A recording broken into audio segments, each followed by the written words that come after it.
Hello, everyone, and happy Easter. Since this pandemic has started, a question that we've heard time and time again is when are things finally going to get back to normal? We're not living in a normal time, and it can be difficult, quite honestly, to celebrate Easter in these circumstances. It can be difficult to experience the joy of the resurrection when we can't celebrate it with people we care about, our family, our friends, our parish community. Can be difficult to experience or to celebrate Jesus' victory over death when so many people out there are still at risk, getting sick, dying. Can be difficult to experience the hope of the resurrection when there's so much fear and anxiety out there. We're living in abnormal times. We long for things to get back to normal. And here we come to one of the most central and one of the most paradoxical messages of Easter. As wonderful as it will be when things get back to normal, for God, normal is not good enough for his people.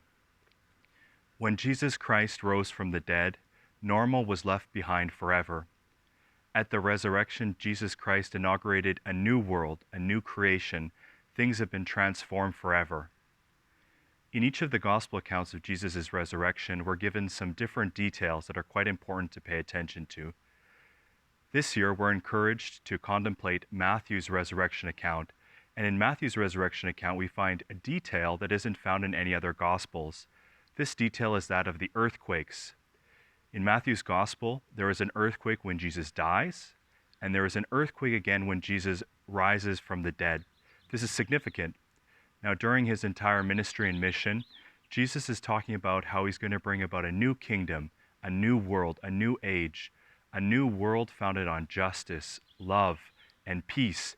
And Jesus said that this new world would be inaugurated with earthquakes. These earthquakes would be like the birth pangs, showing this new world has been inaugurated. So when Jesus Christ dies and rises from the dead, and we read about these earthquakes, we can be sure that this new world has already begun. It's slowly in work. It's being transformed. Creation is being renewed. We are being renewed. When the earth quaked at Jesus' resurrection, the ground shook, the rocks split open, and normal ultimately was shattered forever. Jesus Christ has brought about a new world. He's left normal behind. All that was good in this past world is being transformed into something better. All that is bad is being left behind. Sin and death has been conquered. This is an enormous source of hope for us. This Easter, where we might be experiencing fear and anxiety, we should hear along with those women who witnessed the risen Jesus. We should hear his voice say to us also, do not be afraid. Be filled with hope. Jesus Christ has brought about a new world, a new creation. This new world will be completed finally when Jesus Christ returns to come back to us. But ultimately, this new world is already in the works. We are being transformed. Creation is being transformed. When Jesus rose from the dead, normal was left behind forever. Each one of us have a role to play in building about this new kingdom. Each of us have a mission, a part to play in bringing about a world that is so much greater than normal. The women who witnessed Jesus risen from the dead were sent on a mission.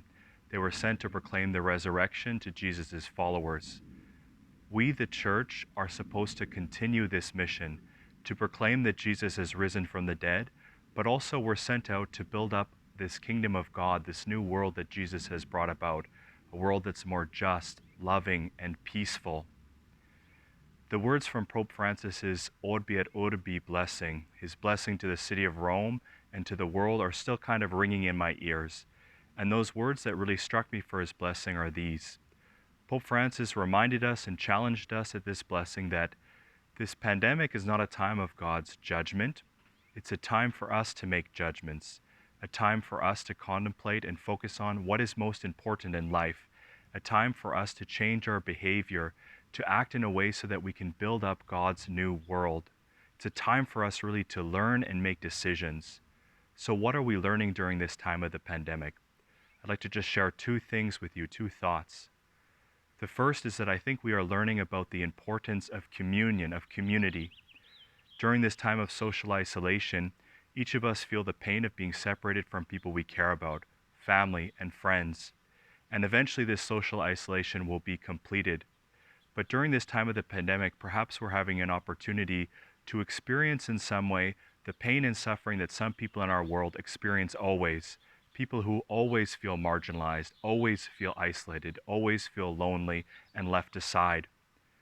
We can choose here and now to decide that when this time of social isolation is over, we can make sure that no one around us ever feels isolated again. We can choose to reach out to those who are in need. This is one thing we're learning during this time, the importance of community, the importance of communion. We're also learning during this time the importance of self-sacrificial service. Probably like a lot of you, one of my favorite times during this pandemic, or a beautiful thing that's happening, is every evening at 7 p.m., where people walk out into the streets, they bang pots and pans, they clap their hands to recognize and celebrate healthcare professionals and other essential service workers who are sacrificing themselves to keep others safe and healthy. This has become such a beautiful kind of public liturgy. And in this, we are really recognizing people who are imitating the example of Jesus, taking sacrifices, risking literally sometimes their lives to keep other people healthy and safe.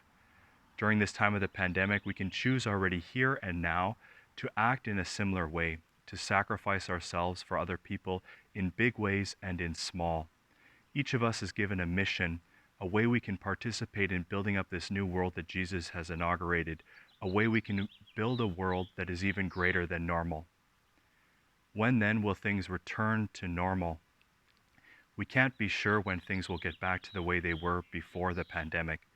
But one thing we can be certain of because of our faith in the resurrection is that God has brought about a new world, a new creation that is even greater than normal.